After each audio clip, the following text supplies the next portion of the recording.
بسم الله الرحمن الرحيم. الحمد لله نحمده ونصلي ونسلم على رسوله النبي الكريم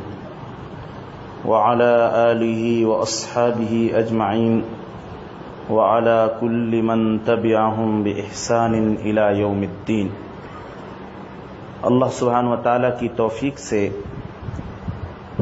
روزانہ قرآن کریم کے ایک پارہ کے ترجمہ اس کی خلاصہ تفسیر کا بیان چل رہا ہے. آج کے اس درس میں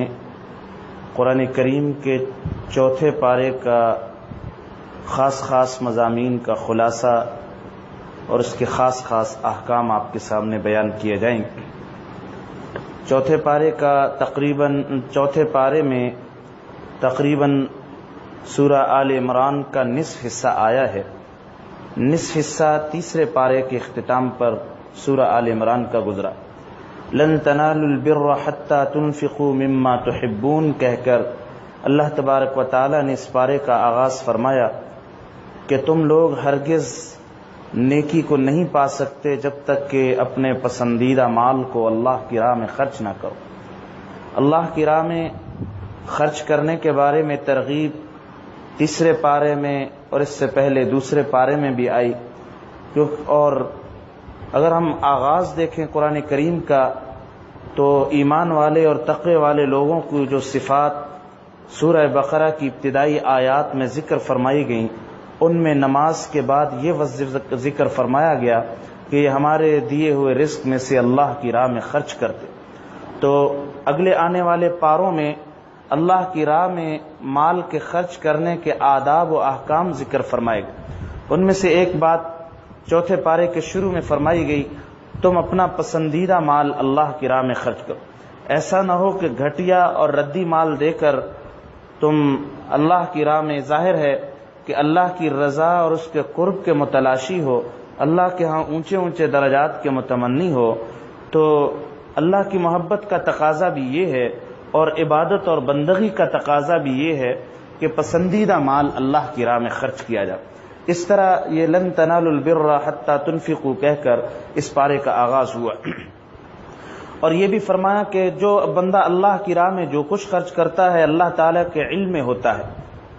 اور ساتھ ساتھ بنی اسرائیل کے بارے میں فرمایا ہم نے بہت ساری چیزیں ان پر حلال کی تھی لیکن انہوں نے اپنے اوپر خود ہی ان چیزوں کو حرام قرار دے دیا. اللہ کے احکام میں تبدیلی اور تحریف کی. یہ یاد رکھے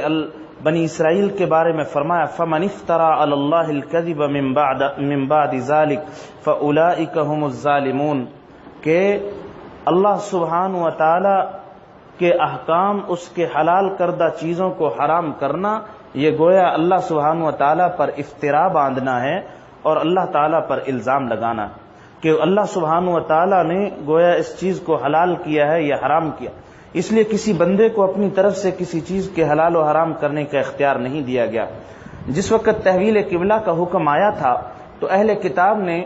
رسول اللہ صلی اللہ علیہ وسلم کے بیت اللہ کی طرف منہ پھیرنے پر طرح طرح کے اعتراض کیے، بہت شور و غوغا کیا اور یہ کہنے لگے کہ دیکھو سب سے فضیلت والا گھر بیت المقدس ہے، تو انہوں نے سب سے افضل گھر کو چھوڑ کر بیت اللہ کی طرف منہ کر کے نماز پڑھنا شروع کر دی. اللہ سبحانہ و تعالیٰ نے ان آیات میں بیت اللہ شریف کی عظمت اور اس کے بارے میں یہ ذکر فرمایا اللہ کے نزدیک سب سے فضیلت والا گھر بیت اللہ ہے. اور بیت اللہ کی وہ فضیلت کی کئی وجوہات ذکر کی گئیں. ایک تو یہ ان اول بیت وضع للناس للذی ببکہ، اللہ تعالیٰ نے سب سے پہلے زمین پر جو گھر بنایا ہے، پہلی عبادت گاہ وہ بیت اللہ ہے. دوسری خصوصی ذکر فرمائی گئی فیہ آیات بینات، اللہ تعالیٰ نے اس جگہ بڑی بڑی اپنی قدرت کی نشانیاں رکھی ہیں. اس جگہ پہ مقام ابراہیم موجود ہے اور اس جگہ میں ملتزم ہے، اس جگہ اللہ سبحانہ و تعالیٰ کی قدرت کی نشانیاں موجود. اور تیسری خصوصیت بیت اللہ کی یہ ذکر فرمائی گئی جو دنیا کے کسی مقام کو حتیٰ کہ بیت المقدس کو بھی حاصل نہیں، من دخلہ کان آمنا، جو بھی اللہ کے اس گھر کے اندر داخل ہو جائے گا حرم میں داخل ہونے والا امن والا بن جاتا ہے. چنانچہ ان خصوصیات کی بنیاد پہ فرمایا کہ اللہ سبحانہ و تعالیٰ کے سب سے زیادہ فضیلت والا گھر بیت اللہ شریف ہے. انہی خصوصیات کی بنیاد پر جو لوگ مالی اعتبار سے اتنی استطاعت رکھتے ہوں کہ وہ بیت اللہ کا حج کر سکتے ہوں، اللہ تعالیٰ نے ان پر حج کو فرض فرما دیا. وَلِلَّهِ عَلَى النَّاسِ حِجُّ الْبَيْتِ مَنِ اسْتَطَاعَ إِلَيْهِ سَبِيلًا، اللہ کے لیے ان لوگوں پر بیت اللہ کا حج کرنا فرض ہے جو اس تک پہنچنے کی، بیت اللہ تک جاننے کی طاقت رکھتے ہوں. وَمَنْ كَفَرَ فَإِنَّ اللَّهَ غَنِيٌّ عَنِ الْعَالَمِينَ، جنہوں نے کفر کیا یعنی بیت اللہ سے حج سے اعراض کرنا گویا ایک کفر کا عمل ہے کہ ایمان والا ہو کر اور دولت والا ہو کر یہ کیسے ہو سکتا ہے کہ وہ بیت اللہ کا حج کرنے کے لیے اللہ کے سب سے فضیلت والے گھر کی حاضری کو وہ سعادت سمجھ کر وہاں حاضر نہ ہو. لیکن جو اتنی بڑی ناشکری کرے اس نے کفر والا عمل کیا. وَمَنْ كَفَرَ فَإِنَّ اللَّهَ غَنِيٌّ عَنِ الْعَالَمِينَ، تو اللہ تعالیٰ تمام جہان والوں سے مستغنی ہے، اس کو بھی کسی کے حج کی، کسی کے عمرے اور کسی کے طواف کی ضرورت نہیں. یہی وہ بات ہے جس کو رسول اللہ صلی اللہ علیہ وسلم نے اپنی ایک حدیث میں بیان فرمایا کہ جس آدمی کو اللہ تعالیٰ نے مال عطا فرمایا اور وہ بیت اللہ کا حج کر سکتا تھا لیکن اس نے حج بیت اللہ کا فریضہ عطا نہیں کیا، تو رسول اللہ صلی اللہ علیہ وسلم نے فرمایا فَلْيَمُتْ يَهُودِيًا أَوْ نَصْرَانِيًا، اگر چاہے یہودی ہو کر مرے، چاہے نصرانی ہو کر مرے یا مجوسی ہو کر مرے، اللہ کو اس کے مرنے کی کوئی پرواہ نہیں.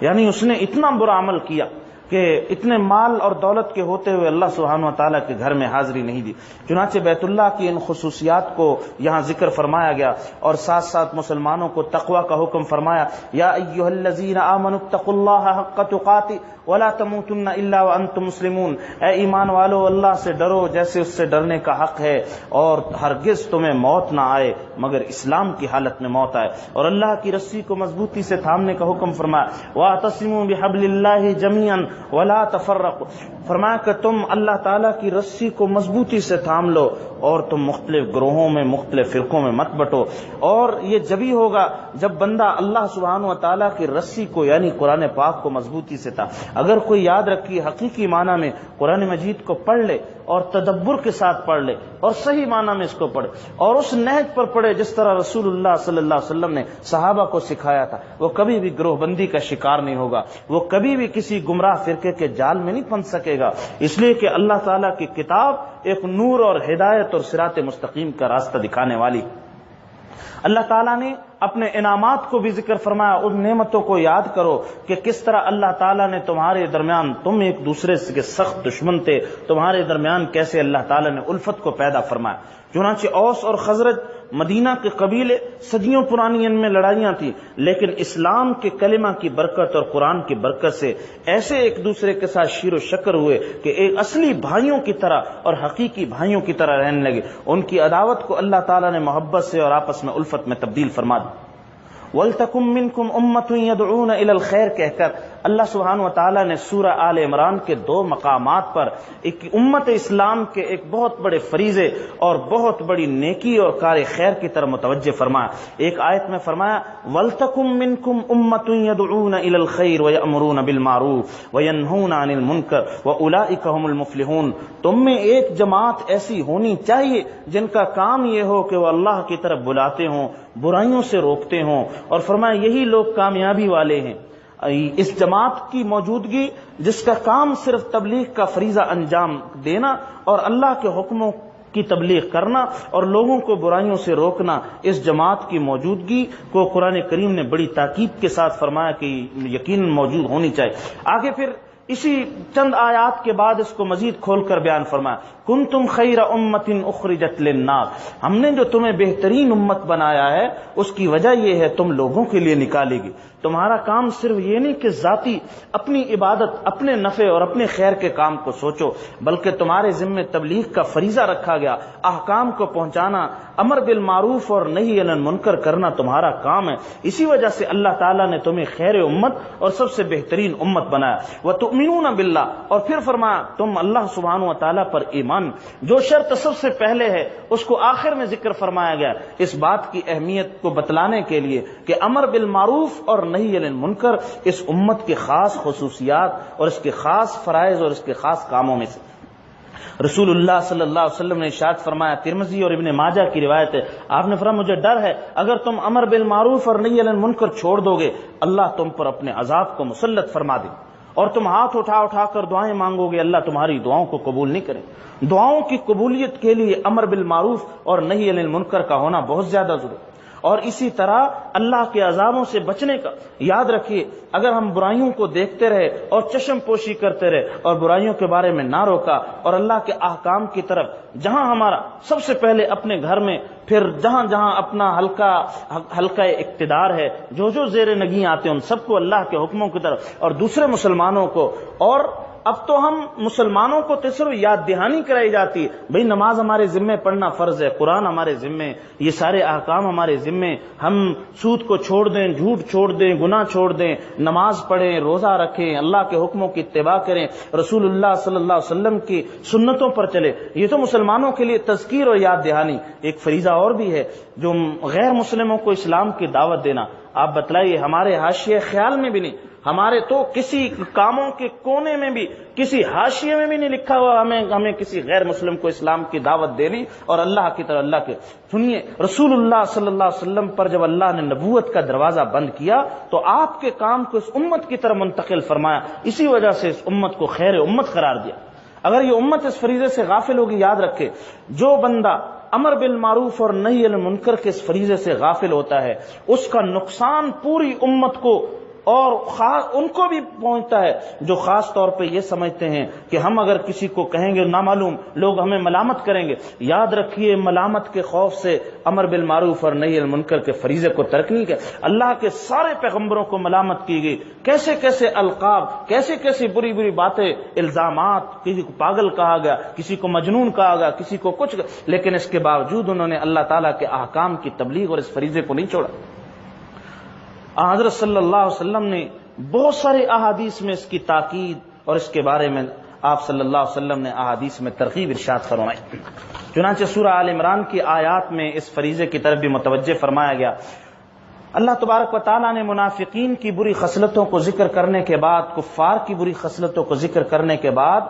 ان سے قلبی دوستی لگانے کو منع فرمایا، اور فرمایا کہ ہم تمہیں منع کرتے ہیں، یا ایھا الذین آمنوا لا تتخذوا بطانة من دونکم لا یألونکم خبالا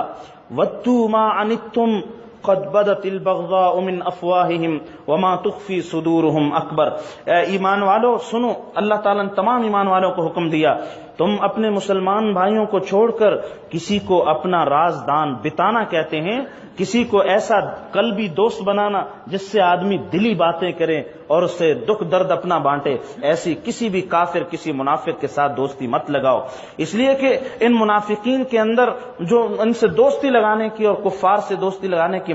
سے منع کر دیا گیا، اس کی کئی وجوہات ہیں۔ پہلی وجہ قرآن نے ذکر فرمائی کہ ودوا ما عنتم، وہ لا یألونکم خبالا، وہ تمہیں نقصان پہنچانے میں کہیں بھی کوتاہی نہیں کرتے، جہاں ان کو موقع ملتا ہے وہ تمہیں ڈسیں گے، جہاں ان کو موقع ملتا ہے تمہیں دھوکہ دیں گے۔ اور یہ مسلمان ہیں سادہ، یہ دیکھو یہ کتنے سادہ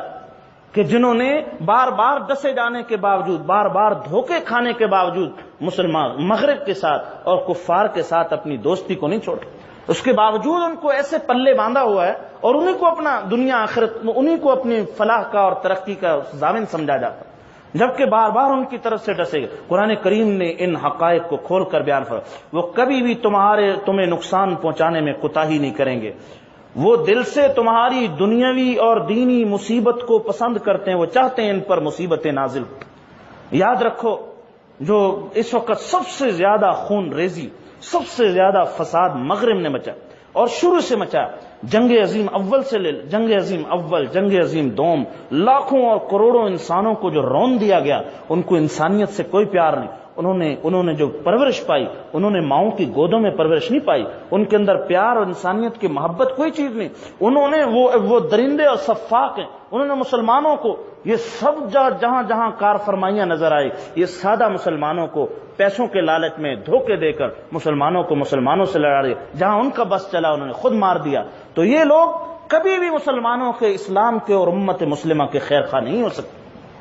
جس بات کو اللہ اور اس کے رسول نے کھول کر بیان فرما دیا، اس میں مسلمان اگر شک کرے تو اس کو اپنے ایمان کی خیر منانی چاہیے کہ وہ ایسے حقائق اور ایسے واضح تعلیمات کے بارے میں بھی ابھی شک میں پڑا ہوا۔ اور فرمایا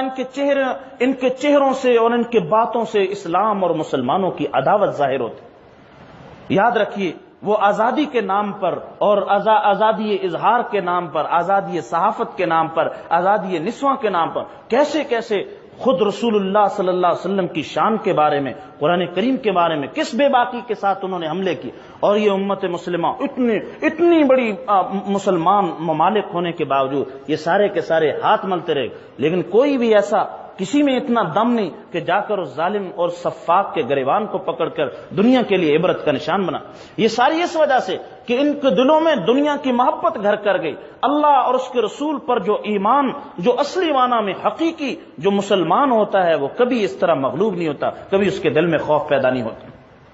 اور فرمایا قرآن کریم نے کہ بغض اور حسد ان کے اندر جو پوشیدہ ہے وہ علانیہ باتوں سے زیادہ سخت ہے۔ ان کے اندر کی جو کیفیت ہے تم نہیں جانتے۔ دیکھو اللہ سبحانہ وتعالیٰ فرما رہے ہیں وما تخفی صدورہم اکبر،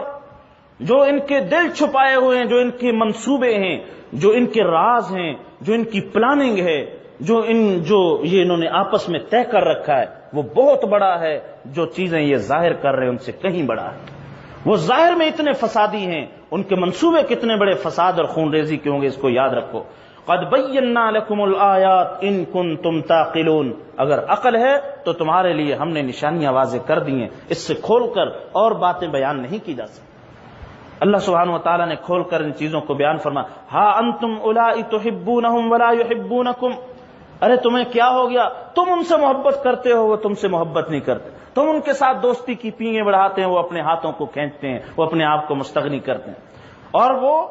وَإِذَا لَقُوكُمْ قَالُوا آمَنَّا وَإِذَا خَلَوْا عَضُّوا عَلَيْكُمُ الْأَنَامِلَ مِنَ الْغَيْظِ، وہ تمہارے سامنے آ کر تمہارا بنتے ہیں، لیکن جب تنہائی میں جاتے ہیں، جب وہ پلان بناتے ہیں، عَضُّوا عَلَيْكُمُ الْأَنَامِلَ مِنَ الْغَيْظِ، دل کے غصے کی وجہ سے اپنے پوروں کو چباتے ہیں اور وہ تہس نہس کرنے کے منصوبے بنا رہے ہیں۔ اور واقعتاً حقیقت بھی قُلْ مُوتُوا بِغَيْظِكُمْ إِنَّ اللَّهَ عَلِيمٌ بِذَاتِ الصُّدُورِ، حضرت صلی اللہ علیہ وسلم کے زمانے سے قیامت تک یہی کفار کا ہمیشہ اور اسی طرح منافقین کا یہ وتیرہ رہے گا کہ وہ اسلام کو اور امت اسلام کو مٹائیں، لیکن اللہ اپنے کلمے کو ہمیشہ غالب کر کے۔ آگے قرآن کریم نے اگلے مقام پر جا کر بیان پر سورہ آل عمران میں وَأَنْتُمُ الْأَعْلَوْنَ، تم دل چھوٹا نہ کرو، تم اپنے دل کو چھوٹا نہ کرو اور اپنے حوصلے کو بلند رکھو۔ وَأَنْتُمُ الْأَعْلَوْنَ إِن كُنتُم مُؤْمِنِينَ، اگر تم مومن ہوئے تو تم ہی غالب ہو کر رہو۔ یاد رکھیں جہاں کہیں غلبہ نہیں ہے تو یقین جانیے وہاں ایمان موجود نہیں، اگر ایمان ہو تو قرآن کا اللہ تعالیٰ کا فیصلہ تمہیں اللہ سبحانہ و تعالیٰ یقیناً غلبہ عطا فرمائے۔ ہماری مثال اس وقت حقیقی شیر کی نہیں، صحابہ کرام کے زمانے میں وہ اصلی اور حقیقی شیر تھے جس سے دور دور تک دشمن چاہے وہ کتنی بڑی تعداد میں ہو وہ ان کا نام سن کر تھر تھر کانپتا تھا۔ مولانا روم نے ذکر فرمایا کہ جب اصلی شیر موجود ہو، اس کے سامنے 100 بکری ہو، 1000 بکریاں لے آؤ، 10,000 بکریوں کا غلہ بھی لے، شیر پر کبھی بھی روب نہیں بکریوں کا پڑتا۔ اس کے ایک مرتبہ دھاڑنے سے بکریوں کا دل باہر منہ کی طرف نکلنا شروع ہو، ان کا کلیجہ منہ کو آنا شروع ہو جائے۔ بکری تو بکری ہوتی، اس لیے ایک مسلمان شیر بھی اس وقت زمانے میں کافی۔ یہی تھا کہ 60 بندوں نے 60,000 کا مقابلہ کیا حضرت خالد بن ولید رضی اللہ تعالیٰ کی قیادت میں، وہ اصلی معنی میں شیر۔ اب مسلمان اصل میں شیر نہیں رہا، مسلمان پر کھال مسلمان اور ایمان کی اندر بھوس بھرا ہو۔ جیسے ہم گھر میں کوئی بھوس بھرا ہوا کوئی کھال لے کر اس میں اندر بھوسا بھر دیں اور اس کو شیر بنا دیں تو بچے کو اس کے قریب لائے، شروع میں بچہ اس کو دیکھ کر ڈرے گا، سہمے گا، لیکن دیکھے گا یہ تو حرکت ہی نہیں کر رہا ہے، یہ تو حملہ ہی نہیں کر رہا ہے، یہ تو چنگاڑ ہی نہیں رہا، تو پھر اس کے قریب آئے، پھر کھیلنا شروع کرے گا۔ پھر کھیلنے کے بعد جو شیر کا حشر بچہ کرے گا وہ ہم جانتے ہیں، کھال کو پھاڑ دے گا، تہس نہس کر دے، بھس اس کا بکھیر دے گا۔ وہی حال ہوا ان مسلمان شیروں کا کہ ہمارے اندر حقیقت شیر موجود نہیں، ادھر صورت شیر حقیقت بچہ، چونکہ حقیقت اور صورت کا مقابلہ تھا، ہمیشہ حقیقت جیت کر رہتی ہے۔ ہمارے اندر سے ایمان کی حقیقت نکل گئی، صورت ایمانی باقی رہ گئی، لا یبقى من الاسلام الا اسمه، اسلام کا صرف نام باقی رہ گیا، حقیقت ایمان اندر سے نکل گئی۔ اگر اصلی ایمان موجود ہو، کسی کافر کسی قوت کی مجال نہیں کہ وہ مسلمان کو مغلوب۔ اس لیے قرآن کا بہت بڑا اعلان، ولا تہنوا ولا تحزنوا، نہ دل چھوٹا کرو نہ غم کرو، وانتم الاعلون ان کنتم مؤمنین، اگر تم پکے مومن ہوئے اللہ تمہیں ہی غلبہ عطا فرمائیں۔ تو غلبہ نہ ہونے کی وجہ وہ ہمارے ایمان کی ہماری اپنی کمزوری ہے، اللہ سبحانہ و تعالیٰ کی طرف سے مدد کی کوئی کمی نہیں۔ چنانچہ ان آیات کے بیان کے بعد وَإِذْ غَدَوْتَ مِنْ أَهْلِكَ تُبَوِّئُ الْمُؤْمِنِينَ مَقَاعِدَ لِلْقِتَالِ کہہ کر اللہ سبحانہ و تعالیٰ نے چند آیات میں غزوہ بدر کا ذکر فرمایا۔ غزوہ بدر اسلام کا سب سے پہلا معرکہ تھا جس پر اللہ سبحانہ و تعالیٰ نے اسلام کے غلبے اور اس کی فتح اور نصرت کی بنیاد رکھی۔ اس غزوے سے دو اہم سبق تمام مسلمانوں کو قیامت تک کے لیے دے دیے گئے۔ پہلا سبق یہ کہ فتح کا دار و مدار وہ تعداد اور اسلحہ پر نہیں، مسلمانوں کی تعداد بہت زیادہ کم تھی اور اسلحہ نہ ہونے کے برابر تھے، بے سر و سامانی کی حالت میں 313 افراد نے کیل کانٹے سے لیس لشکر 3 گنا بڑے لشکر کو تہس نہس کر دیا۔ پتہ یہ چلا فتح ایمان اور یقین کی بنیاد پر ہوتی ہے، اللہ اور اس کے رسول کے احکام کی اتباع اور استقامت کی بنیاد پر ہوتی ہے۔ اللہ سبحانہ و تعالیٰ نے اسی لیے مدد اتر، اسی لیے شاعر مشرق نے خوب فرمایا، فضائے بدر پیدا کر فرشتے تیری نصرت کو اتر سکتے ہیں قطار اندر قطار۔ اب اصل فضائے بدر کی ضرورت، ابھی فضائے بدر نہیں، وہ الہو زاری نہیں، وہ ایمان، وہ یقین، وہ اللہ کے رسول کی وہ اتباع، وہ جذبہ، یہ چیزیں موجود ہیں۔ بات وہی ہے، اصل میں نام ایمان باقی رہ گیا، نام اسلام، حقیقت اسلام اور حقیقت ایمان نکل کر اندر ہمارے اندر دنیا کا بھس، دنیا کی محبت، موت کی کراہیت، شہادت سے نفرت، یہ ساری چیزیں اندر، یہ رذائل اس کے اندر بھر گئے۔ اس لیے اس وقت مسلمان مغلوب اور پٹ رہے، اور جہاں جہاں اللہ نے جن قوموں کو جذبہ دیا آج دنیا دیکھ رہی، انہوں نے ناکو چنے چبوا دی، اس لیے کہ ان کے اندر موت سے نفرت نہیں بلکہ موت سے محبت موجود۔ تو اللہ سبحانہ و تعالیٰ کے ہاں فتح اور نصرت اور غلبہ وہ ایمان اور یقین کی بنیاد پر ہوتا ہے، تعداد اور اسلحے کی بنیاد پر نہیں۔ اور دوسرا سبق یہ دیا، جب تک تم ثابت قدم رہو گے اور اللہ تعالیٰ کی رسی کو تھامے رکھو گے، اللہ تعالیٰ کی مدد اترتی رہے گی اور اللہ تعالیٰ کے حکم سے تم غالب رہو گے۔ چنانچہ غزوہ بدر کا تو محض حوالے کے طور پر قرآن کریم نے یہاں ذکر چند آیات میں فرمایا، اس کے بعد تفصیل سے 55 آیات میں سورہ آل عمران کی غزوہ احد کا ذکر فرمایا۔ غزوہ احد میں بظاہر یہ لگتا ہے کہ مسلمانوں کو شکست ہوئی، یاد رکھیے غزوہ احد میں مسلمانوں کو شکست نہیں ہوئی، اس لیے کہ مسلمانوں کو شہادت نصیب ہوئی، ظاہری طور پر نقصان ہوا، اور مسلمان کی شہادت وہ شکست نہیں کہلاتی۔ مسلمان اگر زندہ رہے غازی تب بھی کامیاب ہے، اور اگر شہید ہو جائے تب بھی وہ کامیاب کہلاتا ہے۔ یاد رکھیے کہ شکست وہاں کہلاتی ہے جہاں قوم اس لشکر کا سپہ سالار گرفتار ہو جائے یا وہ میدان چھوڑ کر بھاگ جائے۔ اس لشکر کے سپہ سالار سرور دو عالم نبی کریم صلی اللہ علیہ وسلم زخمی حالت میں بھی ایک غار کے اندر احد کے میدان میں وہاں موجود اور اپنے لشکر کی کمان فرما رہے، وقتی طور پر وہاں سے قدم اکھڑے تھے، اس لیے کہ اللہ تعالیٰ نے اپنے صحابہ کرام کی تربیت فرمانی، اپنے نبی کے جماعت کی تربیت کرنی تھی کہ یہ دنیا یہ ایسی ہوتی، اس میں کبھی اونچ کبھی نیچ، کبھی ایک طرف غلبہ کبھی دوسری طرف غلبہ، کبھی شہادت کبھی فتح، کبھی زخمی کبھی دوسری طرف کے زخمی۔ اس لیے قرآن کریم نے تربیت کے طور پر اس سارے غزوے کے نقشے کو کھینچا، اور مسلمانوں کو اللہ سبحانہ ظاہری طور پر جو 70 صحابہ کرام اس کے اندر شہید ہوئے، جس میں سب سے بڑا نقصان مسلمانوں کا حضرت سید الشہداء حضرت حمزہ رضی اللہ تعالیٰ عنہ کی شہادت تھی، جو رسول اللہ صلی اللہ علیہ وسلم کے چچا اور اسلام کے عظیم الشان شاہ سواروں میں اور سپہ سالاروں میں شامل تھے۔ قرآن کریم نے غزوہ بدر کے احد کی ان تفصیلی آیات میں مسلمانوں کی تربیت فرمائی، اور اس حوالے سے مسلمانوں کو تنبیہ بھی فرمائی گئی اور احکام بھی عطا فرمائے گئے، بعض کاموں پر تنقید بھی فرمائی گئی، اور اسی طرح اللہ سبحانہ و تعالیٰ نے مسلمانوں کی تربیت فرمائی۔ نقصان کی ابتدا وہاں سے ہوئی تھی جب حضرت عبداللہ ابن جبیر کو جبل الرمات پر احد پہاڑ کے ساتھ ٹیلے پر جب 50 تیر اندازوں کے ساتھ آپ نے کھڑا فرما دیا تھا، تو آپ صلی اللہ علیہ وسلم نے فرمایا تو دیکھو اس جگہ سے مت ہلنا، چاہے اگر تم ہماری ناشوں کو بھی دیکھو کہ پرندے نوچ رہے ہیں تب بھی یہاں سے نہیں ہلنا، اتنا بڑا تاکیدی حکم تھا۔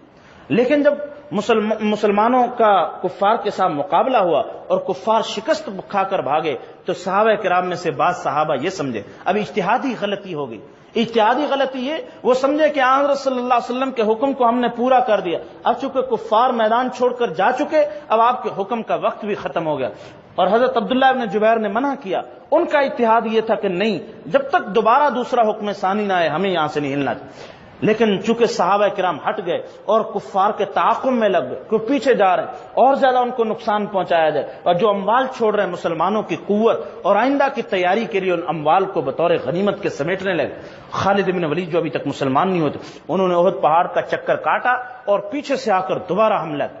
چنانچہ ایک لمبے چکر کے بعد تو جبل الرمات پہ چونکہ چند افراد باقی رہ گئے تھے وہ مقابلہ نہ کر سکے, ان کو شہادت نصیب ہوئی اور پیچھے سے حملہ کر دے. اسی حملے میں جب ایک دم حملہ ہوا حضرت صلی اللہ علیہ وسلم کا دندان مبارک بھی شہید ہوا. آپ کے خود کی کڑیاں آپ کے چہرہ انور میں گھس گئیں. آپ سپہ سالار اعظم اس میدان کے آپ صلی اللہ علیہ وسلم زخمی ہوئے. صحابہ کرام نے آپ کو اٹھایا ایک غار کے اندر. اللہ تعالیٰ نے اس غار کی الحمدللہ زیارت کا شرف عطا فرمایا. بڑا ہی انتہائی ایمان افروز وہ جگہ ہے جہاں رسول اللہ صلی اللہ علیہ وسلم نے جا کر آرام فرمایا. ایک پتھر نما کرسی موجود, وہاں آپ صلی اللہ علیہ وسلم نے اس جگہ آرام فرمایا اور پورا میدان احد سامنے, اور آپ نے اپنے لشکر کی کمان فرمائی. اور بالآخر دیکھیے پھر بھی ان کو وہاں سے شکست ہوئی اور کفار نے اپنی شکست اپنے عمل کے ذریعے سے تسلیم کی. قرآن نے اس واقعے کو ذکر کیا جس وقت ابو سفیان کی قیادت میں یہ لشکر یہ حملہ کر رہا,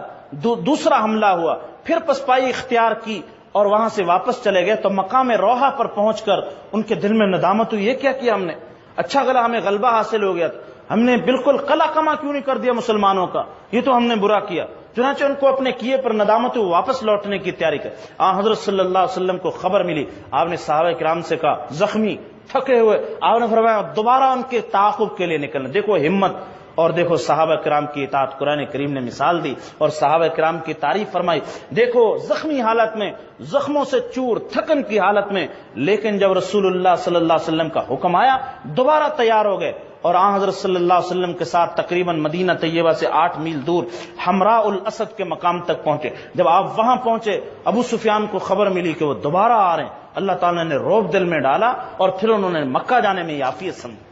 تو یہ 2 غزوے ہوئے, ایک غزوہ احد, دوسرا غزوہ حمراء الاسد. غزوہ احد میں بھی اللہ سبحانہ و تعالیٰ نے اس طرح فتح عطا فرمائی. شہادت شکست کی علامت نہیں ہوتی, مسلمان کا شہید ہونا یہ بھی کامیابی. اس لیے جب صحابی شہید ہوتے تھے, جب ان پر حملہ ہوتا تھا وہ اعلان کرتے تھے فزت ورب الکعبہ, رب کعبہ کی قسم میں تو کامیاب ہو گیا کیونکہ میری جان تو اللہ کے حکم پر قربان ہوگی. اور غزوہ حمراء الاسد میں بھی اللہ سبحانہ و تعالیٰ نے فتح, مقابلے کی نوبت نہیں آئی کیونکہ کفار جو واپس لوٹنے کی پلاننگ کر رہے ہیں وہیں سے روب ان پر طاری ہو اور وہ مکہ المکرمہ واپس چلے گئے. چنانچہ اللہ سبحانہ و تعالیٰ نے ان دونوں غزوات کا ان آیات میں تفصیل سے ذکر فرمایا. اللہ تعالیٰ نے آیت نمبر 172 میں پھر مسلمانوں کے ایسے ہمت والے مسلمانوں کے اوصاف کو ذکر فرمایا. الذین استجابوا للہ والرسول من بعد ما اصابہم القر, وہ لوگ, وہ ایمان والے اللہ ان کے اجر کو کبھی ضائع نہیں کریں گے جنہوں نے اللہ اور اس کی رسول کی بات پر لبیک کہا حالانکہ ان کو زخم پہنچ چکے تھے, وہ زخموں سے چور تھے. یہ وہ لوگ ہیں جنہوں نے احسان کیا, اللہ کی راہ میں نیکی کی اور تقوی اختیار کیا, ان کو اللہ تعالیٰ بہت بڑے اجر سے نوازے. چونکہ قرآن کریم نے ان کے لیے بڑے اجر کی اللہ تعالیٰ کی رضا کی خوشخبری ان آیات میں سنائی. ایمانی اوصاف کا اللہ تبارک و تعالیٰ نے ذکر فرمایا کہ بہت سارے اہل ایمان ایسے ہیں اور عقل والے ایسے ہیں جو اللہ تعالیٰ کی قدرت کی نشانیوں میں غور و فکر کرتے ہیں. سورہ آل عمران کا جو آخر ہے اس میں ایمان والوں کے ان اوصاف کو ذکر فرمایا کہ یہ ان فی خلق السماوات والارض لآیات لأولی الالباب, جو عقل والے ہوتے ہیں وہ اللہ کو اتنا یاد کرتے ہیں, یاد کرتے کرتے کرتے یہ غور و فکر جو آیات میں اللہ کی نشانیوں میں ان کو ہوتا ہے, شروع میں ذکر ہوتا ہے پھر وہ فکر میں ڈھل جاتا ہے, پھر ان کے دلوں میں ایسا ایمان راسخ ہو جاتا ہے کہ ان کو ہر جگہ اللہ تعالیٰ کی قدرت کی نشانیاں نظر آتی ہیں. آسمان و زمین میں غور کرتے ہیں, بار بار دعائیں مانگتے ہیں اور آخرت میں رسوائی سے بچنے کی اللہ تعالیٰ کے سامنے دعا کرتے ہیں اور یہ بھی کہتے ہیں اے اللہ الذین یذکرون اللہ قیاما وقعودا وعلی جنوبہم، کھڑے بیٹھے اپنے پہلوؤں پر لیٹے ہوئے ہر حالت میں اللہ کو یاد کرتے ہیں اور آسمان و زمین کی پیدائش میں غور کرتے ہیں، کہتے ہیں اے ہمارے رب آپ نے اس کو فضول اور لغو پیدا نہیں کیا،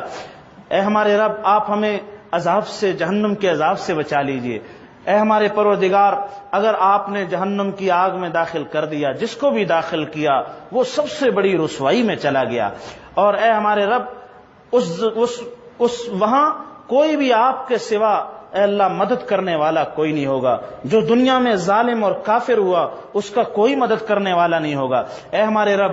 ہم نے ایک منادی کو سنا، یعنی حضرت صلی اللہ علیہ وسلم کو، وہ ایمان کی ندا دے رہے تھے کہ آؤ لا الہ الا اللہ پڑھ لو،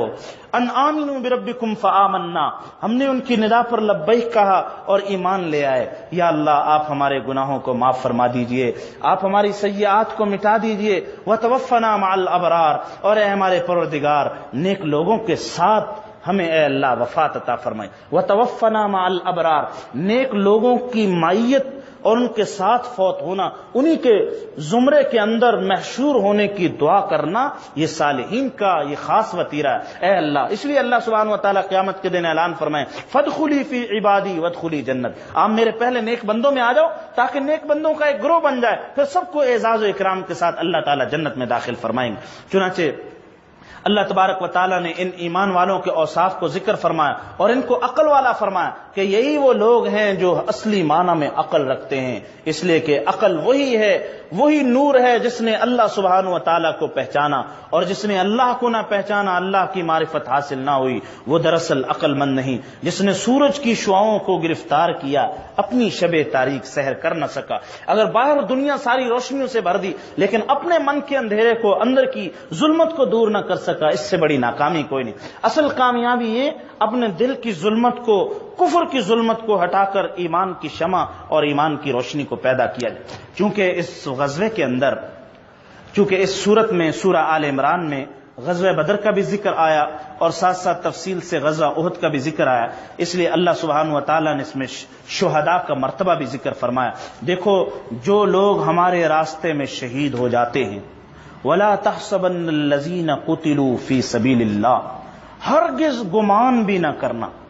یعنی جو اللہ کی راہ میں جان لٹا دیتے ہیں، تمہیں خیال کرنے کی بھی ممانعت ہے، خیال بھی نہیں کرنا وہ کہ وہ مردہ ہیں، ان کو مردہ مت کہو، مردہ تم ہو سکتے ہو لیکن میری راہ میں جان دینے والے کبھی مردہ نہیں ہو سکتے، بل احیاء، بلکہ وہ زندہ ہیں، عند ربہم یرزقون، ان کے رب کے پاس ان کو طرح طرح کی نعمتوں کا رزق دیا جاتا ہے، وہ وہاں پریشان نہیں ہے کہ دنیا میں ہم کٹ کر آ گئے، اللہ کے نام پر ہم نے جان دے دی، فرحین بما آتاہم اللہ من فضلی، وہ اللہ کی ان نعمتوں پر جو ان کو عطا فرمائیں گے بڑے خوش و خرم ہوں گے، وَيَسْتَبْشِرُونَ بِالَّذِينَ لَمْ يَلْحَقُوا بِهِم مِّن خَلْفِهِم، اور اللہ کی طرف سے خوشخبریاں بھی وصول کر رہے ہوں گے، ان پر کوئی خوف نہیں ہوگا، کوئی کسی قسم کا غم نہیں ہوگا۔ اللہ تعالیٰ نے شہداء کے اعزاز کو، ان کے اکرام اور ان کے مراتب کو یہاں تفصیل، شہید وہ ہوتا ہے جو اپنی جان کو اللہ کے نام پر قربان کر دیتا ہے، اللہ کے نام کی، اللہ کے دین کی سربلندی کے لیے جس نے جان لٹا دی وہ شہید ہے، اس نے سب سے بڑی قربانی اللہ تعالیٰ کے نام پر عطا فرما دی۔ چنانچہ شہیدوں کا یہ مرتبہ،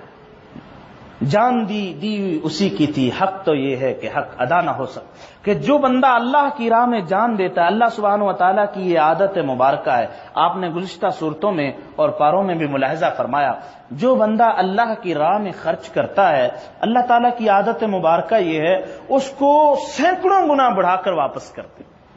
جو اللہ کی راہ میں ایک درہم خرچ کرتا ہے، اللہ تعالیٰ اس کو 700 گنا تک واپس کرتا، ایک دانہ اس نے گویا لگایا اور 700 دانے حاصل کیے، یہ اللہ تبارک و تعالیٰ۔ اسی طرح جو بندہ اللہ کی راہ میں وقت لگاتا ہے، وہ اپنا وقت خرچ کرتا ہے، اللہ اس کے بہت سارے وقت کو باعث برکت بنا دے، وہ اپنے تھوڑے سے وقت میں اتنے کام کر جاتا ہے۔ دیکھو بڑے بڑے آئمہ، بڑے بڑے اکابر، تھوڑی سی زندگیاں اور کام اتنے، بڑی بڑی یونیورسٹیاں، ادارے اور جماعتیں نہیں کر سکیں جو ایک ایک فرد واحد نے کام کیا۔ ایسے ایسے لوگ گزرے۔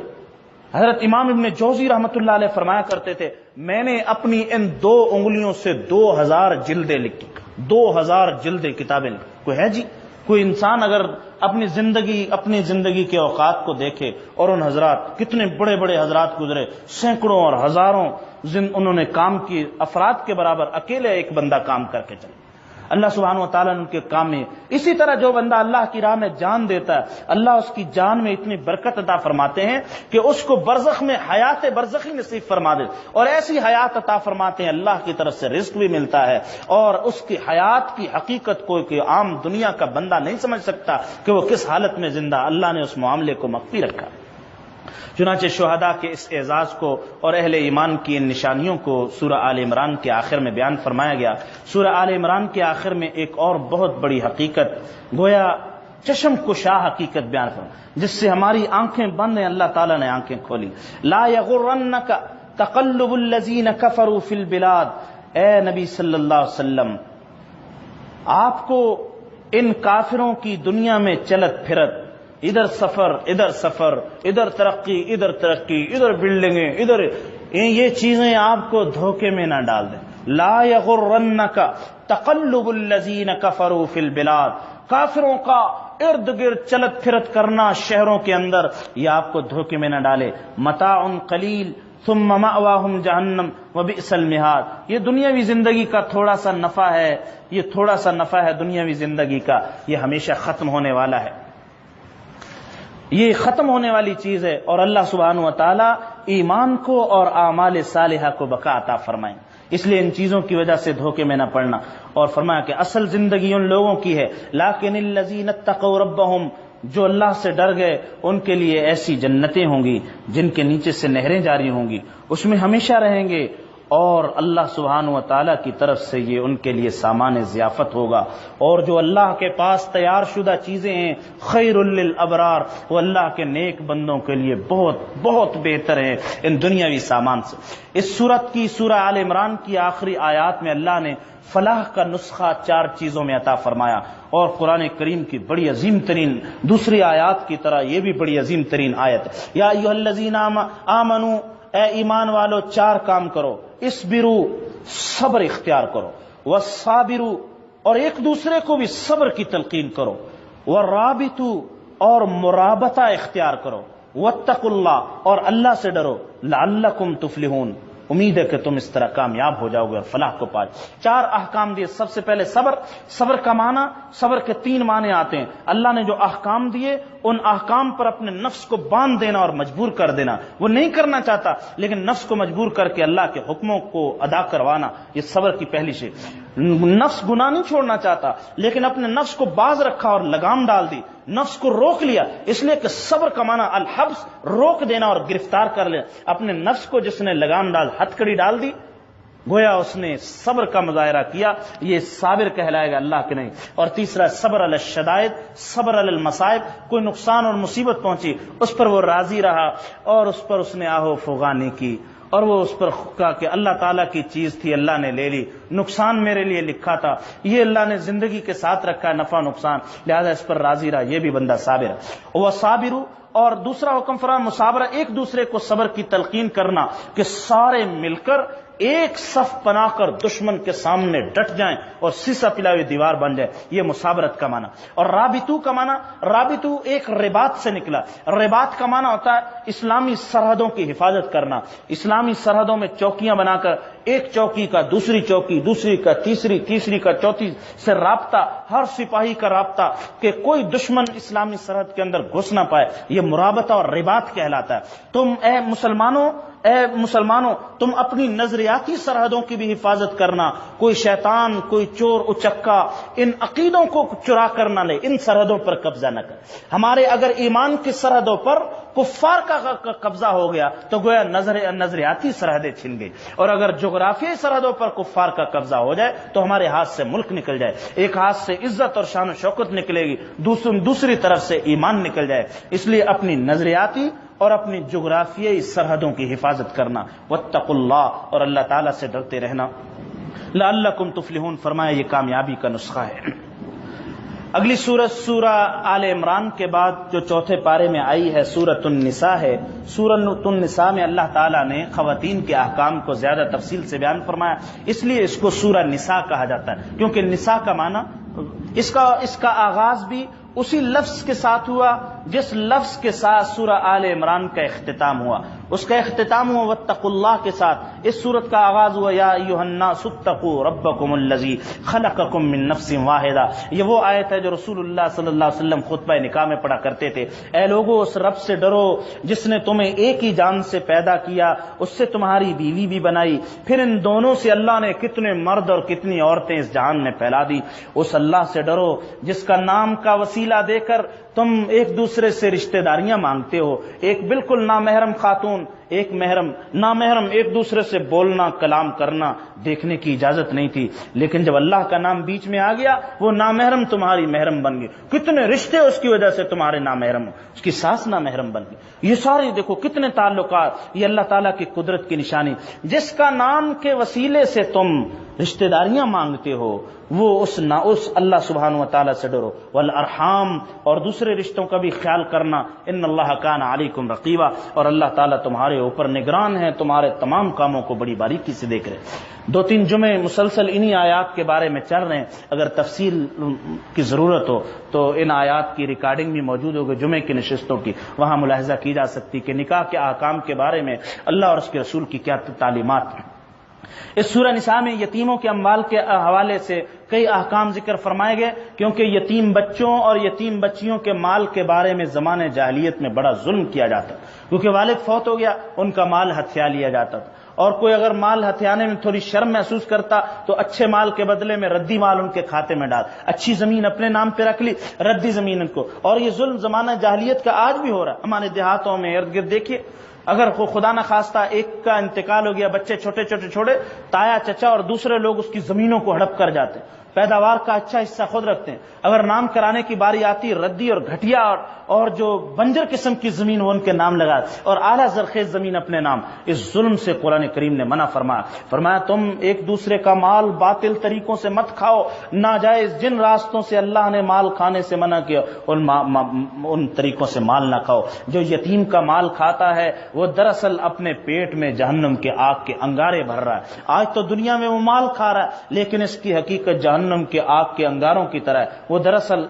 جہنم کی آگ کو اپنے پیٹ کے اندر بھر رہا ہے. اس لیے اللہ سبحانہ و تعالیٰ نے یتیموں کے بارے میں خاص طور پر اس کے اندر فرمایا کہ تم اگر یتیموں کے مال کی نگہبانی تمہارے ذمے آ جائے تم اچھی طرح نگہبانی کرو. جب وہ رشد کی عمر کو پہنچ جائے, یعنی اس سنجیدہ عمر کو پہنچ جائے کہ اپنے مال کی خود حفاظت کر سکتے ہو, اپنے کاروبار کی, اپنی زمین کی, اب مال اور زمین اور کاروبار ان کے حوالے کر دو. اس کی عمر بلوغ نہیں ہے بلکہ ان کی عقل کو دیکھا جائے گا یہ کب کاروبار اور اپنے مال کی حفاظت کرنے کی صلاحیت رکھ. فرمایا کہ اگر تمہارے پاس مال نہ ہو اور تم نے اپنا وقت ان کے مال کی حفاظت میں لگایا ہے تو تم معروف طریقے کی اجرت بھی لے سکتے ہو. تم اس میں اتنا حصہ کہ اگر اس کا کوئی نگران مقرر کیا جاتا وہ جتنی مزدوری لیتا تم بھی اتنے اس کام کی اجرت اور اس میں سے حصہ لے سکتے ہو. قرآن کریم نے سورہ نساء میں میراث کے احکام کو تفصیل کے ساتھ ذکر فرمایا, اس لیے کہ عورتوں کو میراث سے زمانے جاہلیت میں محروم کیا جاتا تھا, ان کو میراث سے حصہ نہیں آیا. اللہ سبحانہ و تعالیٰ نے یہاں تاکید کے ساتھ اور پوری تفصیل کے ساتھ حصوں کو بیان فرمایا, اور یہ بھی ساتھ قرآن کریم نے حقیقت واضح کر دی کہ اگر تم میراث سے عورتوں کو, بہنوں کو یا بیٹیوں کو حصہ دو گے یہ تم ان پر کوئی احسان نہیں کر رہے, ان کا حق ہے جو تم کو ادا کر رہے ہو. اگر تم ان کا حق ان کو ادا نہیں کرو گے, ان کی میراث کو دبا جاؤ گے, تو سنیں رسول اللہ صلی اللہ علیہ وسلم نے فرمایا من قطع میراث وارثہ قطع اللہ میراثہ من الجنت یوم القیامہ. جس نے دوسرے کی میراث کو کاٹ دیا اللہ اس کی آخرت میں جنت سے میراث کو کاٹ دیں گے, جنت میں سے اس کو حصہ نہیں ملے. جس کو جنت نہیں بھیجا جائے گا اس کا ٹھکانہ پھر قیامت کے دن دوزخ ہوگا. حضرت صلی اللہ علیہ وسلم نے فرمایا من اخر شبرا من الارض بغیر حقہ, جس آدمی نے دوسرے کی ایک بالش زمین بھی ناحق دبائی, اور زمینیں میراث کی زمینیں ہوں یا قبضہ کرنے کے ذریعے سے ایک بالش جس نے زمین دبا لی, اللہ تعالیٰ اس زمین کو 7 زمین تک کاٹیں گے اور اس کا توق بنا کر قیامت کے دن اس کے گلے میں ڈالیں. اور ایک روایت میں آتا ہے خسف بہ یوم القیامہ,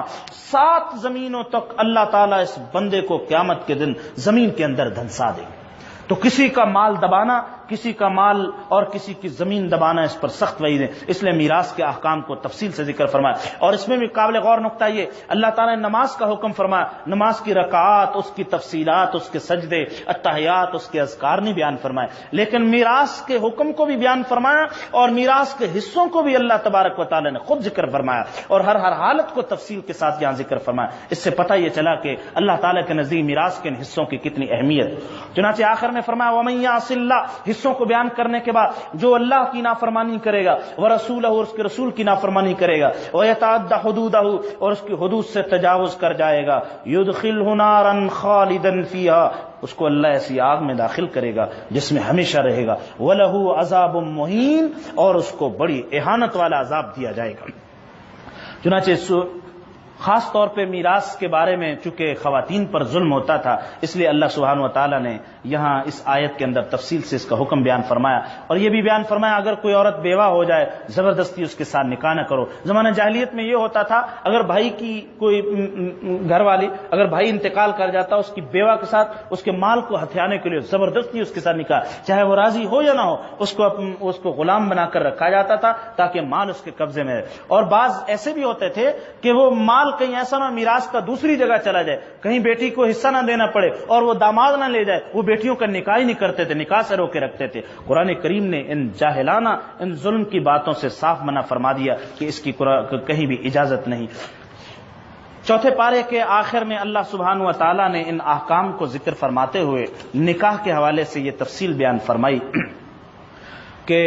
حرمت علیکم امہاتکم و بناتکم، کون کون سے رشتے نکاح کے حوالے سے حرام ہیں۔ چنانچہ ذکر فرمائے مائیں، بیٹیاں، بہنیں، پھوپھیاں، خالائیں، بھتیجیاں، بھانجیاں، اور رضائی مائیں جن کا دودھ پیا، رضائی بہنیں جن کے ساتھ مل کر دودھ پیا، اسی طرح ساس یعنی بیوی کی ماں، وربائبکم اللاتی فی حجورکم من نسائکم، کسی بیوی سے شادی کی اور اس کے ساتھ رخصتی بھی ہو گئی، وہ اپنی بیٹی دوسری جگہ سے لے کر آئی ہے، اسی طرح تمہاری بہویں، اور اسی طرح دو بہنوں کو اکٹھا نکاح میں رکھنا فرمایا یہ تمہارے لیے حرام کر دیا گیا۔ اس کے علاوہ باقی تمام کے تمام رشتوں کو اللہ سبحانہ و تعالیٰ نے نکاح کے حوالے سے حلال کیا ہے۔ قرآن کریم نے اس سورہ نساء میں ایک اور حقیقت کو ذکر فرمایا کہ اللہ سبحانہ و اس ایک حکم کو بیان کرنے کے بعد میں اپنی بات کو ختم کروں گا۔ ایک یہ تفصیل ذکر فرمائی کہ تمہارے لیے اس بات کی اجازت ہے کہ تم 2 نکاح کرو یا 3 نکاح کرو یا 4 نکاح کرو۔ قرآن کریم نے یہاں 4 نکاحوں تک کی اجازت دی۔ یہاں اس آیت کو سمجھنے کے لیے اس کے شان نزول کو سمجھنا بہت زیادہ ضروری ہے۔ وہ شان نزول کو سمجھنا